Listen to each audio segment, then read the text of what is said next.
Kaya na ba daw na rin sa bando mag-NBA? Kaya niya na maglaro sa NBA.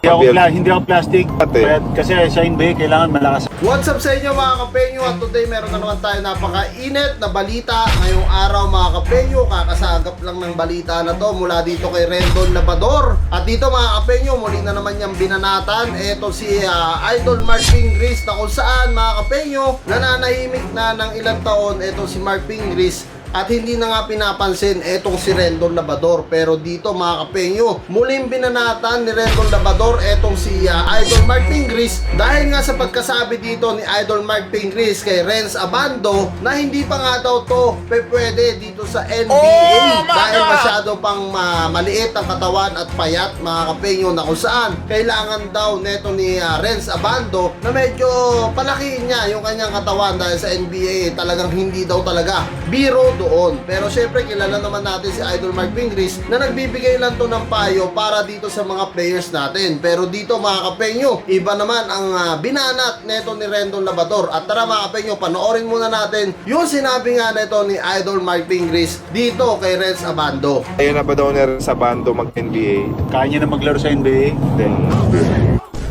Hindi ako plastic. Ate. Kasi sa NBA kailangan malakas. At tapos nga ng video na yan mga kapenyo, agad-agad nag-react etong si Rendon Labrador sa kanyang Instagram My Day mga kapenyo, na kung saan marami rin ang nag-share no, netong pagsasalita nga ni Rendon Labrador dito ngayon kay Idol Mark Pingris. At dito mga kapenyo, etong Magnolia Hotshot dito sa kanyang FB page, may nagsabi rin dito na madaming nainis kay Mark Pingris no sinabi niyang di pa pwede sa NBA etong si Renz Abando. Nainis sila kasi yung tone of voice naman kasi ni Ping ang tapang ng dating. Kaya kahit di naman niya binash si Renz, feeling ng iba negative yung sinasabi ni Ping. Pero malamang kung si PJ Simon na malumanay magsalita ang nagsabi nun, halos walang magagalit. Nasa delivery din kasi yan, Lods. So dito mga kapenyo no, kayo nang bahala humusga. Nakita nyo naman siguro yung video kung paano sinabi dito ni Idol Mark Pingris na hindi pa nga ito pwede si Renz Abando. Pero sinasabi nung iba naman na mga netizen, nagagalit nga dito kay Idol Mark Pingris, lalong lalo na etong si Rendon Labrador kupal.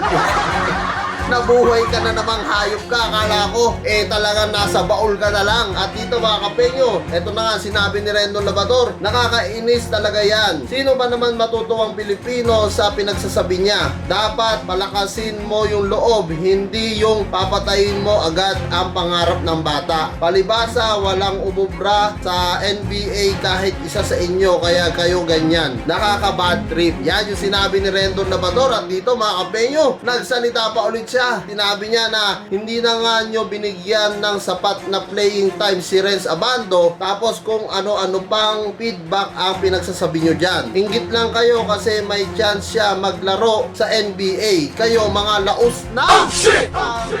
Lupit mo talaga, Rendon Kupal! Kinang-kinang yan. Mga kapenyo, kita nyo naman ha, tinawag niyang mga laos.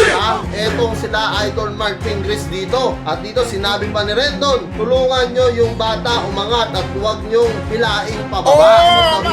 Siguro naman, hindi naman hinihila no, na pababa ng mga ex-PBA players natin. Pinapayuhan lang nila para maganda rin yung maging karera neto ni Renz Abando. Kaso lang mga kapenyo, syempre marami talaga netizen na magre-react kaagad nun, lalong-lalo na nung pagsabi nga ni Mark Pingris na hindi pa nga pwede sa NBA etong si Renz Abando. Pero alam nyo, sa totoo lang mga kapenyo, syempre siguro based sa experience ni Idol Mark Pingris, yun yung nakikita niya. Sarili niyang opinion yun So wala naman tayong magagawa doon. May mga kanya-kanya tayong opinion talaga. At dito sinabi rin ni Rendon, bakit kaya lahat dito sa Pilipinas ay tumatanda ng paurong? Para ibaba yung hangin natin dito at pag nalalanghap mo ay patanga ka ng patanga sa buhay. Napapaisip ako, sabi ni Rendon Labrador. Puro patama dito kay Idol Mark Pingris ang ginagawa nito ni Rendon Labrador. Muling sinimulan na naman nito ni Rendon Labrador etong pagpapatama dito kay Idol Mark Pingris no. At dito hindi pa talaga pinakawalan ito ni Rendon Kupal, ito si Idol Mark Pingris sa kanyang My Day, sunod-sunod yung kanyang banat dito. At sinabi pa niya, pakitanong lang kung makikita nyo si Ping, manipis pa daw si Renz Abando para sa NBA. PBA. Kung naghahanap ka pala ng makapal-kapal, bakit ako hindi mo nilabanan sa one-on-one basketball few years ago?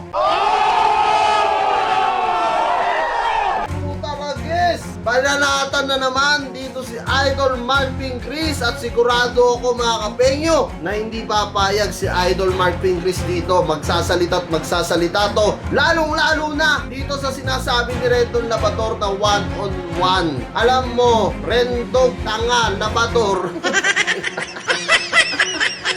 Matagal ka nang hinahamon ni Idol Mark Pingris, no? Sa katunayan nga, sabi pa ni Idol Ping, pupuntahan ka niya anytime, anywhere, kung saan ang gusto mong maglaro kayo. Pero anong ginawa mo? Tinanggihan mo yung kanyang offer, no? Ayaw mo siyang labanan, yun ang totoo doon, no? At pangalawa, hinahamon ka rin ni Sir Rico, nang pustahan na lang kayo ng 10 million pesos. Gusto mo 100,000 pa?